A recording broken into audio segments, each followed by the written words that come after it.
Hi everyone, this is part 7 of the Garden of Eden series.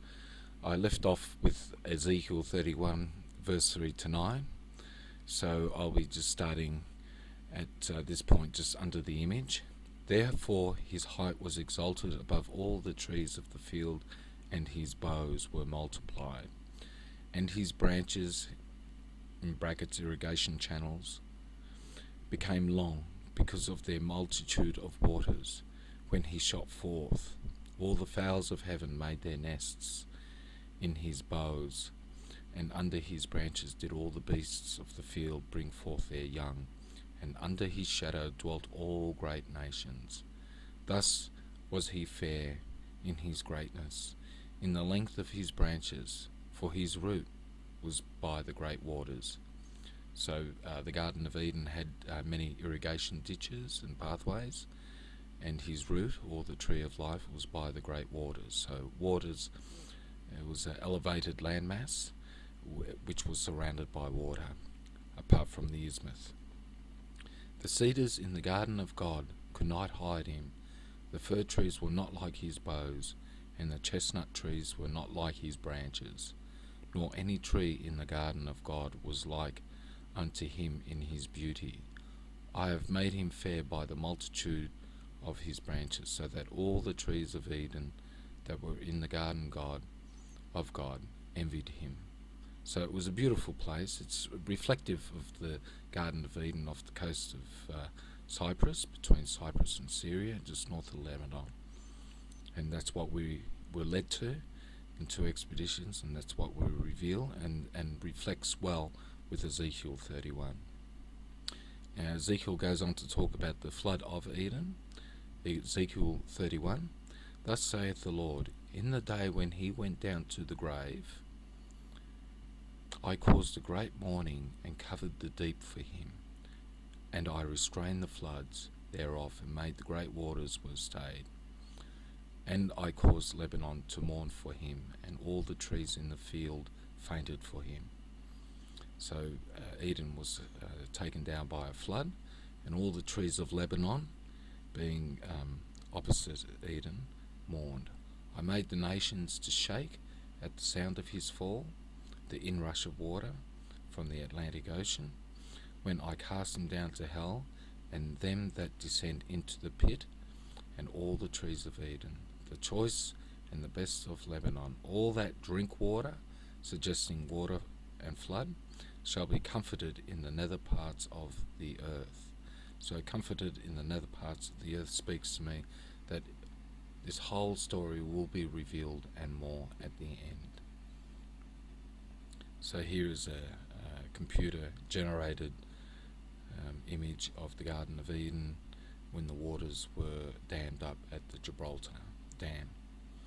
Now the Uranic book, about the time of these climatic changes in Africa, England separated from the continent, and Denmark arose from the sea, while the Isthmus of Gibraltar, protecting the western basin of the Mediterranean, gave way as a result of an earthquake, quickly raising this inland lake to the level of the Atlantic Ocean. Presently the Sicilian land bridge submerged, creating one sea of the Mediterranean and connecting it with the Atlantic Ocean. This cataclysm of nature flooded scores of human settlements and occasioned the greatest loss of life by flood in all the world's history. So there you have it. The deluge of the Mediterranean Sea, the pit. So that describes what Ezekiel 31 describes. So here's another fragment of Ezekiel 31, 10 to 4.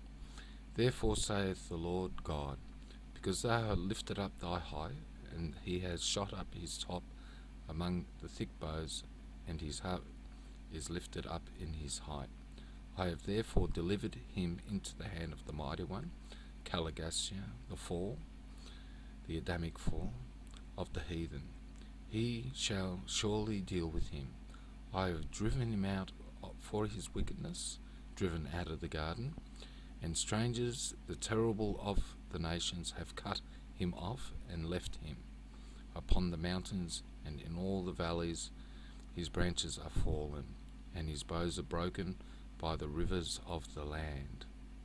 And all the people of the earth are gone down from his shadow and have left him. Upon his ruin shall all the fowls of the heaven remain, and all the beasts of the field shall be upon his branches. So it sounds like that as the flood ensured, all the beasts went to high ground, to the end that none of all the trees by the waters exalt themselves for their height, neither shot up their top among the thick boughs, neither their trees stand up in their height, all that drink water, for they are delivered unto death to the nether parts of the world, in the midst of the children of men, and them that go down to the pit. So there, that also confirms the submergence of Eden due to a flood. In Enoch now, we're looking at the Enoch, and he also reflects the valley of the tree of life, the first Garden of Eden, and the future. So this is Enoch's description of Eden in chapter 32. And after these fragrant odours, as I looked toward the north over the mountains, I saw 7 mountains full of choice nard and fragrant trees and cinnamon and pepper. And thence I went out over the summits, over all these mountains, far toward the east of the earth, and passed above the Erythraean Sea, and went far from it, and passed over the angel Zotiel. And I came to the garden of righteousness, and from afar off trees more numerous than I these trees, and great 2 trees there, very great, beautiful, and glorious, and magnificent, and the tree of knowledge, whose holy fruit they eat, and know great wisdom. That tree is in the height like the fir, and its leaves are like those of the carob tree, and its fruit is like the clusters of the vine, very beautiful, and the fragrance of the tree penetrates afar. And then I said, how beautiful is the tree, and how attractive is it look. Then Raphael the holy angel was with me, answered me, and said, this is the tree of wisdom, of which thy father of old, and thy aged mother, who were before thee, have eaten. And they learnt wisdom, and their eyes were open, and they knew they were naked, and they were driven out of the garden. So this whole explanation here, this whole description, is really about the first Garden of Eden and what happened. So here's another image of the first Garden of Eden. Okay, let's have a look at Enoch chapter 7. Then said I, for what object is this blessed land, which is entirely filled with trees, and this accursed valley between? So obviously Eden is in the valley, and there's trees all about. Then Uriel, one of the holy angels who was with me, answered and said, this accursed valley is for those who are accursed forever. Here shall all the accursed be gathered together, who utter with their lips against the Lord unseemly words, and of his glory speak hard things. Here shall they be gathered together, and here shall be their place of judgment.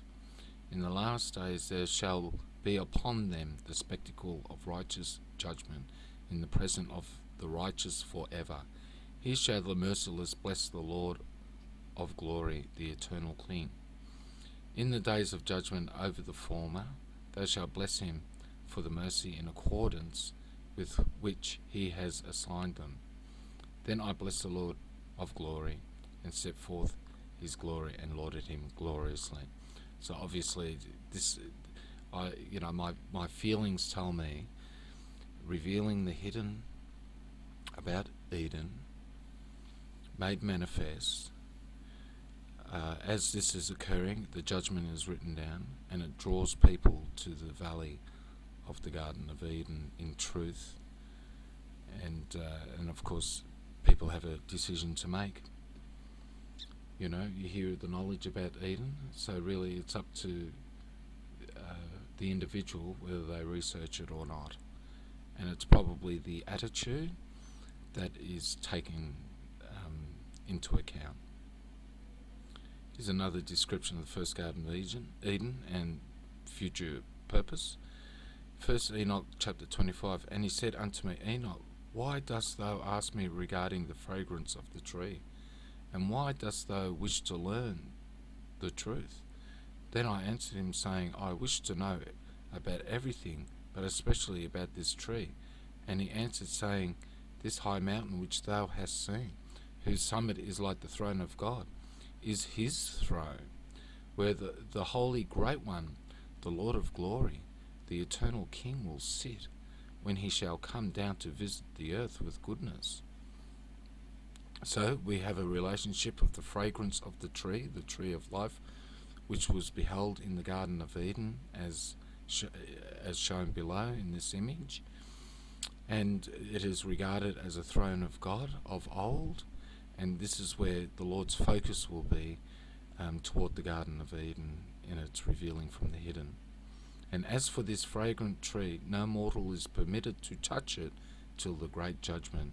So we're talking about the tree of life and the great judgment. And he shall take vengeance on all and bring to its consummation forever.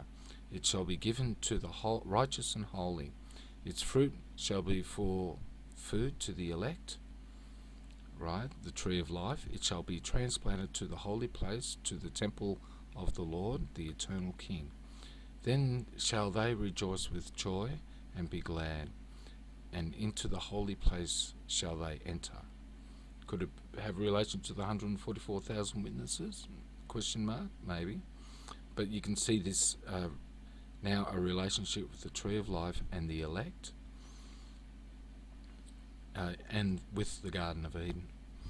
And its fragrance shall be in their bones, and they shall live a long life on earth, such as thy fathers lived. And in their days shall no sorrow or plague or torment or calamity touch them. Then blessed I, God of glory, the eternal King, who hath prepared such things for the righteous, and hath created them, and promised to give them, which he did, as reflected in the first book of Adam and Eve, as God said he would bring Adam and his descendants back to the garden. And that's exactly, precisely where we are with the Urantia book, which guided us to this location off the coast of Cyprus in 2 expeditions. Now I just want to, it'll take me more than 5 minutes to get through Job 38, so I'll finish this section off and we'll continue on to section 8, beginning with Job 38.